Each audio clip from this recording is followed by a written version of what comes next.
سود ہے واضح طور پر، یہ شکل جائز نہیں ہے۔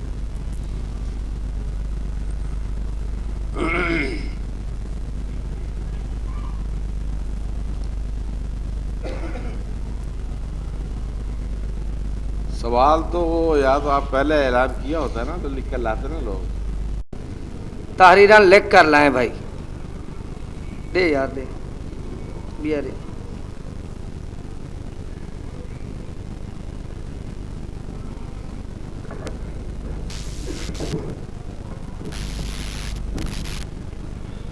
یہ سوال ہے کہ میں نماز میں دنیاوی خیالات آ جاتے ہیں، یہ خیالات آ جانے سے بھول جاتا ہوں، میں کیا کروں؟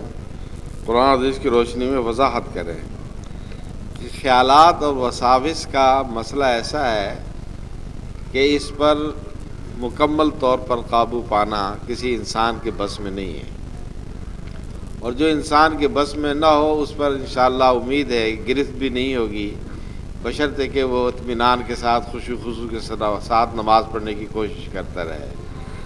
اور باقی جو بھول جاتا ہے تو اس کا بھی علاج ہمارے لیے بتلا دیا گیا ہے کہ وہ سجدہ سہو کر لے، سمجھے۔ اگر رکعتوں کی تعداد میں بھول ہو جاتی ہے کہ میں نے پتہ نہیں 3 پڑھی ہیں کہ 4 پڑھی ہیں، تو اس کا حل ہمیں یہ بتلایا گیا ہے کہ عقل پر اس کی بنیاد کر رکھے، یعنی اس کو 3 شمار کرے۔ اگر 3 یا 4 میں شک پڑا ہے تو اس کو 3 شمار کر کے 1 رکعت اور پوری کر لے، اور اس طرح اپنے طور پر اپنے خیال کے مطابق 4 پوری کر کے آخر میں سجدہ سہو نکال لے۔ یہ ہے اس کا طریقہ۔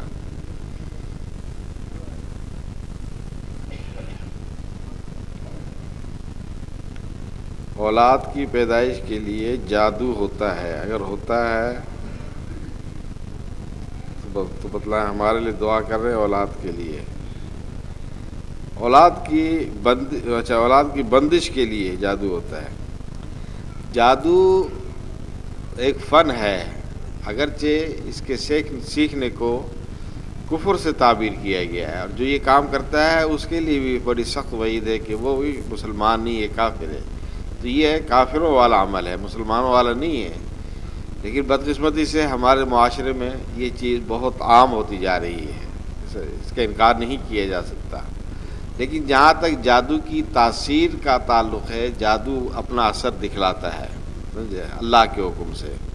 اللہ تعالیٰ چاہے تو نہ ہو تو وہ ایک الگ مسئلہ ہے، ہوتا اللہ کے حکم سے، اللہ کی مشیت سے یہ سب کچھ۔ لیکن جس طرح اللہ تعالیٰ نے دوسری چیزوں میں تاثیرات رکھی ہیں کہ آگ جلاؤ تو اس میں جو چیز ڈالو گے وہ جل جائے گی، اللہ یہ کہ اللہ تعالیٰ اس کو بچا لے، تو یہ اللہ تعالیٰ نے دنیا کا نظام اسباب کے مطابق چلا رکھا ہے۔ ہاں کسی وقت اللہ تعالیٰ اسباب سے ہٹ کر اپنی قدرت کا مظاہرہ دکھا دیتا ہے، جس طرح حضرت ابراہیم علیہ السلام کو آگ میں ڈالا گیا، اب آگ کا کام تو جلانا ہے، لیکن اللہ تعالیٰ کا حکم ہوا تو آگ نے نہیں جلایا۔ تو یہ تاثیرات اللہ تعالیٰ نے رکھی ہیں۔ اسی طریقے سے جادو بھی ایک فن ہے، اس کا اپنا اثر ضرور ہوتا ہے۔ تو یہ بندش کے لیے بھی اگر کوئی جادو کرتا ہے یا کرواتا ہے تو یہ ہے تو یکسر ناجائز اور حرام بلکہ کفر والا کام ہے۔ تو اس کا توڑ بھی پھر کسی مناسب انداز سے جو یہ کام کرنے والے ہیں ان سے کروایا جائے، اور دعائیں بھی کی جائیں اللہ تعالیٰ سے۔ ہماری بھی دعا ہے اللہ تعالیٰ جو بے اولاد ہیں اللہ تعالیٰ ان کو نیک صالح اولاد، جو قبر کی زندگی ہے نا، یہ برزخ کی زندگی جسے کہتے ہیں، یہ قیامت تک برزخ کی زندگی ہر ایک کو حاصل ہے۔ اور یہ زندگی، اس میں روح کا ایک سوال پھر یہ بھی آتا ہے اس میں کہ روح کا اس زندگی سے کیا تعلق ہے۔ تو روح تو حدیث میں آتا ہے کہ جس وقت فرشتے آتے ہیں منکر نکیر سوال کرتے ہیں تو کا ایک مانوی تعلق اللہ تعالیٰ قائم رکھتا ہے، وہ اللہ تعالیٰ ہر بات پر قادر ہے۔ جب تک یہ روح کا مانوی تعلق اس کے ساتھ نہیں ہوگا اس کو راحت کا یا تکلیف کا احساس بھی نہیں ہوگا۔ اگر روح ہی نہ ہو، روح کا اس کے ساتھ تعلق ہی نہ مانا جائے تو اس کو تو اگر مومن ہے تو اس کو راحت کا احساس نہیں ہو سکتا، اللہ کا نافرمان ہے تو اس کو تکلیف کا احساس نہیں ہو سکتا۔ تو اللہ تعالیٰ ایک مانوی اور روحانی ربط اور تعلق اس کے جسم کے ساتھ برقرار رکھتا ہے، جس سے اس کو مومن ہے تو اس کو راحت محسوس ہوتی ہے، اللہ کا نافرمان ہے، کافر ہے تو اس کو تکلیف محسوس ہوتی ہے۔ ہمیں بظاہر نظر نہیں آتا، اگر ہم قبر کھود کر دیکھیں تو لاش ہمیں ویسی پڑی ہوئی نظر آئے گی، ہمیں پتہ نہیں لگے گا کہ اس کو راحت ہو رہی ہے یا تکلیف محسوس کر رہا ہے۔ اس کی مثال بالکل ایسے ہی ہے جیسے ایک شخص آپ کے سامنے سویا ہوا ہے، اب خواب میں وہ بڑا خوشگوار کوئی خواب دیکھ رہا ہے، بڑی اس کو خوشی محسوس ہو رہی ہے اس خواب کے ذریعے سے، لیکن جو پاس بیٹھا ہوا ہے اس کو نہیں معلوم ہو رہا کہ یہ خوشی محسوس کر رہا ہے سونے والا، لیکن خواب میں وہ خوشی محسوس کر رہا ہوتا ہے۔ اسی طریقے سے بعض دفعہ ڈراؤنا خواب دیکھ رہا ہوتا ہے، لیکن پاس بیٹھنے والے کو نہیں پتہ ہوتا کہ یہ ڈراؤنا خواب دیکھ رہا ہے اور یہ ڈر محسوس کر رہا ہے سوئے ہوئے، حالانکہ یہ کیفیات انسان کی زندگی میں بھی اس پر طاری ہوتی ہے، کبھی وہ خوف محسوس کرتا ہے خواب کی حالت میں، کبھی وہ راحت و خوشی محسوس کرتا ہے خواب کی حالت میں، تو ہم اس کا اندازہ یہاں ہمارے سامنے لیٹا ہوا ہوتا ہے لیکن ہمیں معلوم نہیں ہوتا۔ تو اسی طریقے سے قبر میں بھی جو مردہ لیٹا ہوتا ہے ہمیں اس کا احساس نہیں ہو سکتا کہ اس کو راحت ہو رہی ہے تکلیف ہو رہی ہے، لیکن حقیقت میں مومن کو راحت ہوتی ہے اور دوسرے کو تکلیف محسوس ہوتی ہے۔ یہ اللہ تعالیٰ اس کا ایک تعلق باقی رکھتا ہے۔ النار یعرضون علیہا، فرعون کے لیے ہے عذاب قبر کی حقیقت کیا ہے۔ ہاں دیکھو نا، عذاب قبر سے اس سے ہی معلوم ہو رہا ہے کہ النار یعرضون علیہا غدوا وعشیا ویوم تقوم الساعة ادخلوا آل فرعون اشد العذاب۔ تو فرعون کے بارے میں اللہ نے کہا کہ اس پر آگ پیش کی جاتی ہے صبح و شام، اس کا مطلب یہ ہوا کہ قبر میں اس کو عذاب دیا جا رہا ہے۔ اس کی قبر جہاں بھی ہے، وہ جس طرح بظاہر تو یہ معروف ہے کہ اس کی لاش ابھی تک باہر ہی ہے، عبرت کے لیے اللہ نے نمونہ رکھا ہوا ہے۔ جس طرح قرآن میں بھی اللہ تعالیٰ نے الیوم ننجیک ببدنک لتکون لمن خلفک آیا، اللہ نے بھی اس کے بارے میں کہا کہ ہم تیرے بدن کو نجات دے دیں گے، یعنی محفوظ رکھیں گے تاکہ آنے والوں کے لیے عبرت کا نمونہ بن کر رہے۔ تو وہ عبرت کا نمونہ تو بنا ہوا ہے، لیکن اس کو اللہ تعالیٰ قرآن کہہ رہا ہے کہ اس پر صبح شام آگ پیش کی جاتی ہے، اور قیامت کے دن اس کو پھر سخت ترین عذاب کی طرف لوٹایا جائے گا۔ تو قرآن کریم کی اس آیت سے ہی یہ واضح ہو رہا ثابت ہو رہا ہے کہ عذاب قبر برحق ہے، اللہ تعالیٰ جس کو چاہے قبر میں بھی عذاب سے دوچار کر سکتا ہے۔ موسیٰ علیہ السلام اور عیسیٰ علیہ السلام کے درمیان کون سے نبی آئے تھے؟ جبکہ مرزائی کہتے ہیں کہ موسیٰ علیہ السلام کی شریعت کے بعد کسی نبی کی شریعت نہیں چلی۔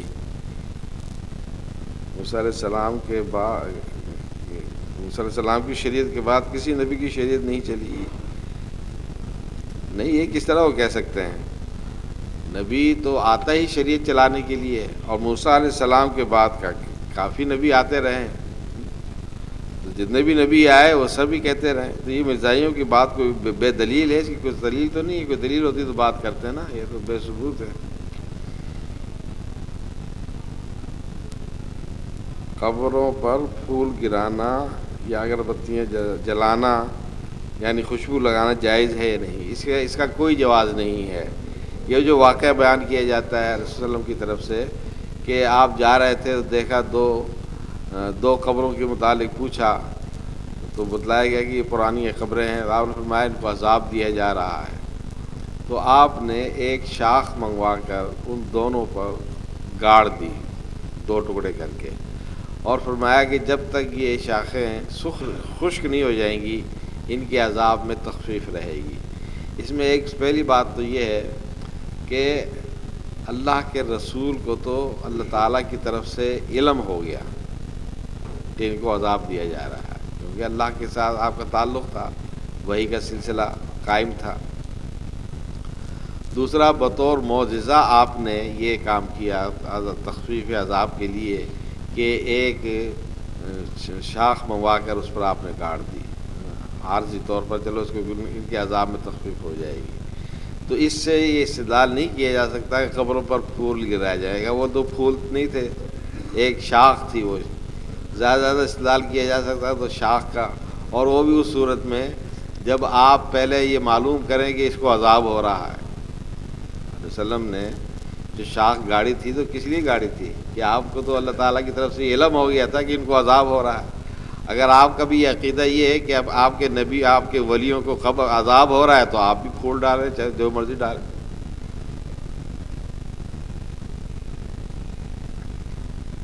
میلاد کسی قسم کا منانا پڑھنا جائز ہے یا نہیں؟ اگر جائز نہیں تو میلاد کیوں پڑھتے ہیں؟ میلاد پڑھنے والی بات جو ہے نا، یہ میلاد منانا، میلاد پڑھنا، میلاد پڑھنے میں کیا کرتے ہیں؟ من گھڑت قصے کہانیاں بنائی ہوئی وہ پڑھتے ہیں، تو ان کا کوئی جواز نہیں ہے.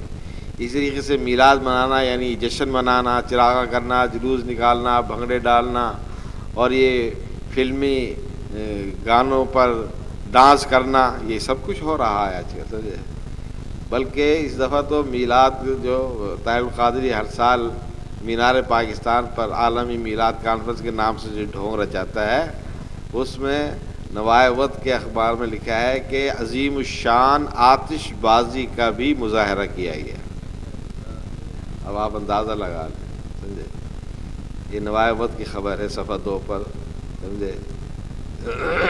کون سی تاریخ کو ہوئی ہے یہ میلاد؟ 27. تو 28 کو اخبار کی چھٹی تھی، 29 تاریخ کے نوائے وقت میں صفحہ 2 پر یہ خبر موجود ہے. آپ حوالہ نوٹ کر لیں. ہاں یکم مارچ ہونا چاہیے. ہاں یکم مارچ کے نوائے وقت میں یہ خبر موجود ہے صفحہ 2 پر کہ عظیم الشان آتش بازی کا مظاہرہ کیا گیا. اب یہ کوئی یہ میلاد منانا ہے وسلم؟ یہ اول تو ساری بدعات ہیں، اور ابھی بدعات کی جو اور یہ انگریزوں کی رسم ڈے منانا، یوم منانا، یہ انگریزوں کی تھا. تو اب اس کے ساتھ ساتھ یہ بھی آ گیا. دوسری خبر یہ ہے، یہ بھی یکم مارچ کے ایکسپریس میں چھپی ہے کہ لاہور کے ایک چرچ میں عیسائی، ہندو، سکھ، مسلمان ان چاروں نے نماز بھی پڑھی اور میلاد کا جشن منایا اور کیک کاٹا. اب دیکھیں اس کا کیا تعلق ہے دین سے. چرچ میں سارے جمع ہوئے ہیں، ہندو بھی، عیسائی بھی، سکھ بھی اور طاہر القادری کا بیٹا بھی، سمجھے؟ یہ انہوں نے کیک کاٹا ہے، عید نماز ادا کی ہے اور اس طرح حضور کو خراج عقیدت پیش کیا گیا اپنے نام. جی اچھا. اور ایک تیسری خبر ہے، چنیوٹ میں 63 من کا کیک کاٹا گیا ہے. اب ابھی تو 2-3 جگہ کیک کاٹا گیا ہے نا، اب آئندہ سال دیکھنا ہر شہر میں کیک کاٹا جائے گا. انگریزوں کی رسم پر پورا عمل شروع ہو جائے گا. ابھی تو صرف 2-3 جگہ ہوا ہے نا. تو یہ انگریزوں کی رسم ہے، مسلمانوں کی رسم تھوڑی ہے. صحابہ کرام نے بنایا کوئی عید کا میلاد کا جشن؟ تو یہ انگریزوں کی رسم ہے. تو اب آہستہ آہستہ وہ انگریزوں کی رسم ہے. بلکہ مجھے ایک شخص نے بتلایا، میں نے تو نہیں دیکھا لیکن ایک معتبر آدمی بتلایا، ہیپی برتھ ڈے یا رسول اللہ، یہ بینر لگا ہوا، کہتا ہے میں نے دیکھا ہے.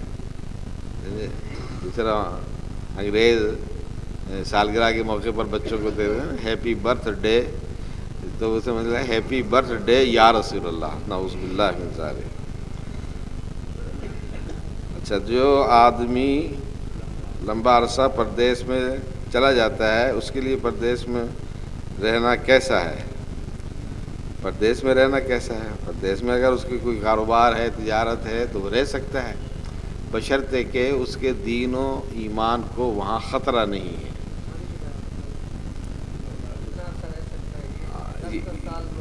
اچھا یہ سوال ہے. نہیں، اس طرح بھی ناجائز ہے. ایک نوجوان عورت کو شادی کر کے چھوڑ کر چلا جانا تو یہ بھی شرعی لحاظ سے صحیح نہیں ہے. وہ آتا ہے سال 6 مہینے میں ایک چکر لگائے ضرور، تاکہ اس کے حقوق بھی ادا کرتا رہے یا پھر اس کو ساتھ لے جائے. دوسرا یہ جو محض پیسہ کمانے کے لیے ایسے ملکوں میں جاتے ہیں جہاں دین و ایمان کا خطرہ ہوتا ہے، تو شرعاً ایسے ملکوں میں محض دنیا کمانے کے لیے جانا بھی جائز نہیں ہے. سمجھے. ایسے ملکوں میں صرف وہ جا سکتے ہیں جو دعوت و تبلیغ کے لیے جائیں، وہاں جا کے دعوت تبلیغ کریں. جو محض دنیا کمانے کے لیے ایسے علاقوں میں جاتے ہیں جہاں دین و ایمان کو خطرہ ہو تو شرعاً وہاں جائز ہی نہیں ہے جانا. سمجھے. ایک آدمی نے موٹر سائیکل نقدی پر 78,000 میں 38,000 کا لینا ہے، وہی موٹر سائیکل قسطوں میں 46,000 کا لیتا ہے. اصل میں یہ وہ نقد و ادھار کی قیمت کا جو فرق ہے نا، اس میں علماء کے درمیان اختلاف ہے. اس میں دونوں ہی رائے چل رہی ہیں.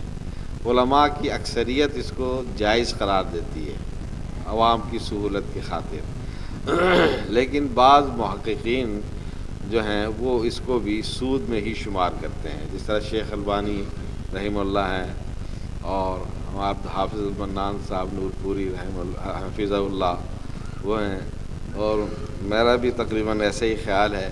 لیکن بہرحال وہ مجھے لوگ روکتے ہیں کہ آپ لوگوں کی سہولت کو کیوں چھینتے ہیں، آپ بھی جواز کو فتویٰ دیا کریں. ہمارے ساتھی ہیں مولانا جبار صاحب، ہمارے اقارب الرحیم کلیم صاحب کے دوستوں میں سے ہیں، تو جو وہ مجھے ہر وقت روکتے ٹوکتے رہتے ہیں.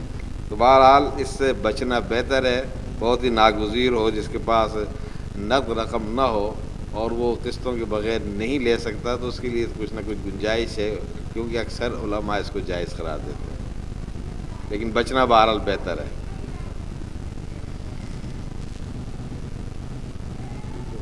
اچھا، کیا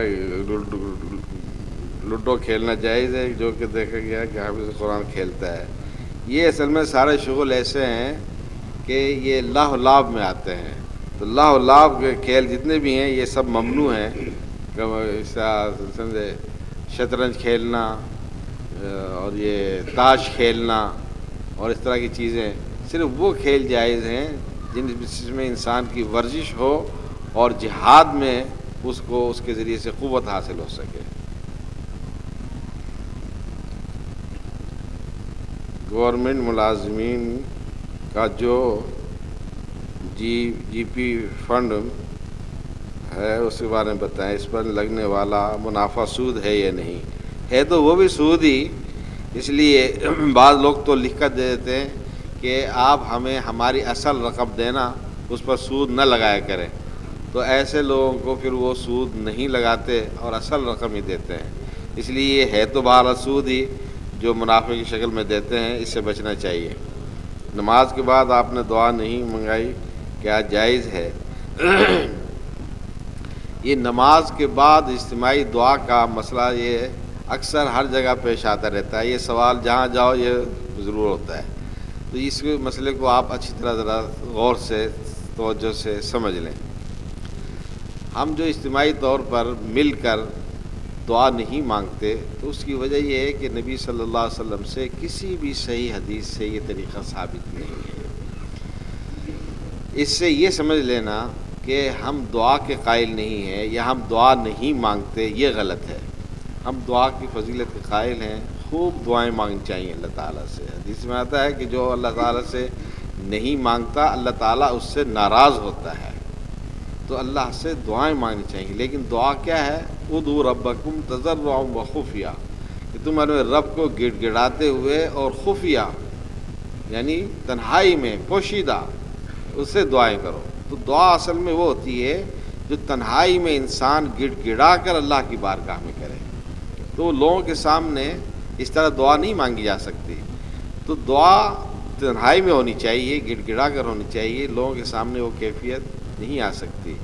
اس لیے دعا کی فضیلت کے ہم قائل ہیں اور دعائیں الحمدللہ کرتے ہیں اور کرنی چاہیے، کثرت سے کرنی چاہیے، لیکن تنہائی میں کریں. دوسری بات یہ ہے کہ نماز کے بعد اصل چیز کیا ہے؟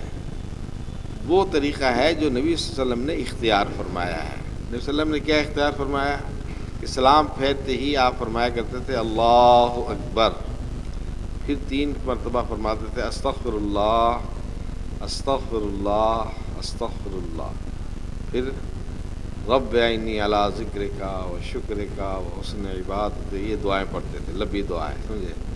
اب آپ اس کے معنی پر ذرا غور کریں. 3 مرتبہ اللہ کی تکبیر بلند کر کے اللہ اکبر کہہ کے 3 مرتبہ آپ فرماتے استغفر اللہ استغفر اللہ استغفر اللہ. کیا مطلب؟ اے اللہ میں اپنے گناہوں کی تجھ سے معافی مانگتا ہوں.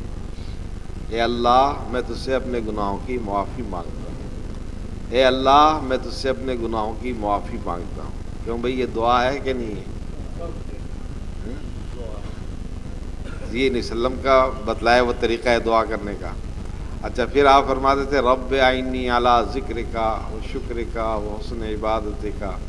اے اللہ تو میری مدد فرما کہ جو میں نے نماز پڑھ کے تیری عبادت کی ہے تیرا شکر ادا کیا ہے تو میری مدد فرما میں اس سے بھی زیادہ تیری عبادت کروں اور اس سے بھی زیادہ تیرا شکر ادا کروں. اتنی پیاری دعا ہے سمجھے؟ یہ دعا ہے کہ نہیں ہے؟ تو اب اس مطلب یہ ہوا کہ نماز کے بعد گویا ہم بھی دعا مانگتے ہیں. فرق صرف یہ ہے کہ ہم اس طریقے سے دعا مانگتے ہیں جو نبی صلی اللہ علیہ وسلم نے اختیار فرمایا ہے اور ان الفاظ میں مانگتے ہیں جو آپ کی زبان مبارک سے نکلے ہوئے الفاظ ہیں. اور یہ دعا مانگتے ہیں اپنے خود ساختہ طریقے سے اور ان الفاظ سے جو انہوں نے اپنے بنائے ہوئے. کتنا فرق ہے دونوں میں؟ تو کون سا طریقہ بہتر ہے؟ دعا کا انکار تو نہیں نہ ہوا. دعا ہم نے ہی مانگی ہے, دعا وہ ہی مانگتے ہیں, لیکن وہ مانگتے ہیں خود ساختہ طریقے سے اور خود اپنے گھڑے ہوئے الفاظ میں. ہم دعا مانگتے ہیں نبی صلی اللہ علیہ وسلم کے طریقے کے مطابق اور آپ کی زبان مبارک سے نکلے ہوئے الفاظ میں. سبحان اللہ, کتنا عظیم فرق ہے ہماری دعا کرنے میں اور ان کی دعا کرنے میں. اس لیے یہ اجتماعی دعا جو نماز کے بعد نہیں ہوتی, اس سے آپ یہ نہ سمجھا کریں اور لوگوں کے منہ آپ اس طرح سمجھا کے ان کو بند کیا کریں کہ ہم دعا مانگتے ہیں لیکن ہم نبی صلی اللہ علیہ وسلم کے طریقے کے مطابق مانگتے ہیں.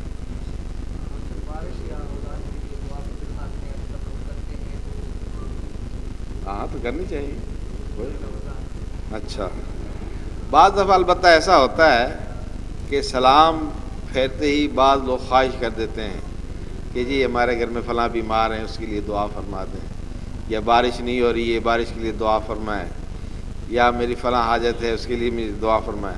تو ایسے موقعوں پر کبھی کبھی اجتماعی دعا کر لینا اس میں کوئی حرج نہیں ہے, اس لیے کہ دعا ایک فضیلت والا عمل ہے. آپ جب چاہیں دعا کریں.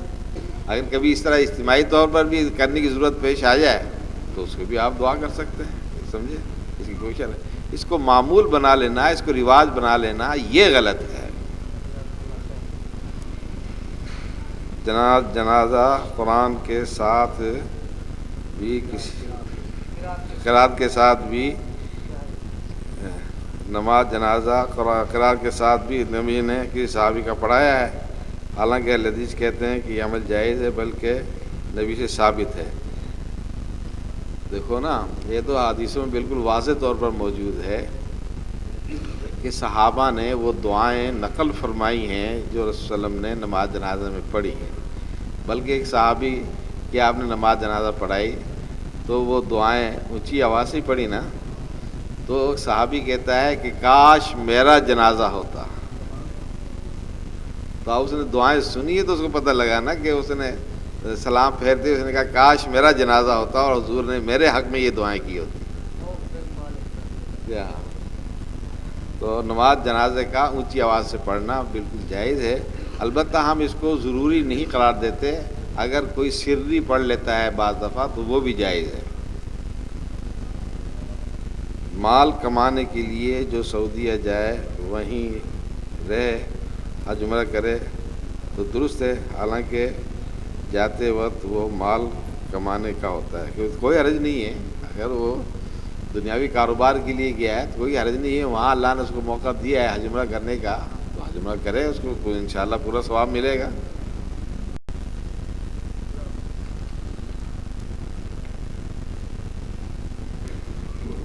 جماعت میں اگر مقتدی سے غلطی ہو جائے تو سجدہ سہو کیسے کرے گا؟ نماز جنازہ یہ پڑھ کے سنا جاتا. کسی جماعت میں اگر مقتدی سے غلطی ہو جائے تو وہ سجدہ سہو کیسے کرے گا؟ غلطی کی وضاحت کریں نا پہلے، تو غلطی کی نوعیت کیا ہے؟ سوال یہ ہے، نماز جنازہ دیر سے آیا ہے، 2-3 تکبیر چھوٹ گئی ہے، نماز میں آخری تکبیر پا لی، تو باقی نماز کس طرح ادا کریں؟ باقی تکبیر بس وہ امام کے ساتھ سلام پھیر دیں یا جب پھر- وضو کر کے گھر سے چلے تو حالت نماز میں ہوتا ہے جب تک کہ وہ ہاتھ کی انگلیوں میں انگلیاں نہ ڈالیں۔ سوال کیا ہاتھ کی انگلیوں میں انگلیاں ڈال کر کے وہ ٹوٹ جاتا ہے؟ نہیں، وضو تو نہیں ٹوٹے گا، لیکن حدیث کی مخالفت ہوگی بس۔ یا ہاں، آگے بھی سوال کہتے ہیں اگر ہاتھ کی انگلیوں میں انگلیاں ڈالے اذکار میں تو فرق نہیں آتا۔ نہیں نہیں، کسی چیز میں فرق نہیں آئے گا، صرف حدیث کی مخالفت ہوگی کہ منع کیا گیا اس کام سے، تو وہ کوشش کرے کہ وہ ایسی حالت میں پھر یہ کام نہ کرے۔ اگر کر لے گا تو اس کی بات کسی چیز میں فرق نہیں آئے گا، وضو نہیں ٹوٹے گا، ذکر اذکار میں بھی فرق نہیں آئے گا۔ سوال یہ ہے، کیا دینی پروگراموں کی ویڈیو بنانی جائز ہے یا نہیں؟ نہیں، جائز نہیں ہے بس۔ وآخر دعوانا الحمدللہ رب العالمین۔ جزاکم اللہ صاحب۔ بس دعا ہوتی نہیں۔ ہم سب کا شکریہ ادا کرتے ہیں اپنے مالک کا اور اپنے محسنین کا، اللہ سب کو جزائے خیر دے۔ جتنے بھی بھائیوں نے پروگرام سنا ہے، اسی طرح انشاءاللہ قاری عصمت اللہ خان صاحب تشریف لائیں گے اور وہ بھی اپنے خطبہ جمعہ کے بعد سوالات کے جواب دیں گے۔ آپ باقی سوال ان کے لیے تیار کریں، اور جو بھی اشکال ہوں پوچھنا چاہیے علماء کو۔ الحمدللہ ہم دعوت ہی اسی لیے دیتے ہیں کہ ہمارے علاقہ کی پسماندگی دور ہو، تاکہ سوالات لوگ پوچھیں اور ان کی تسلی ہو۔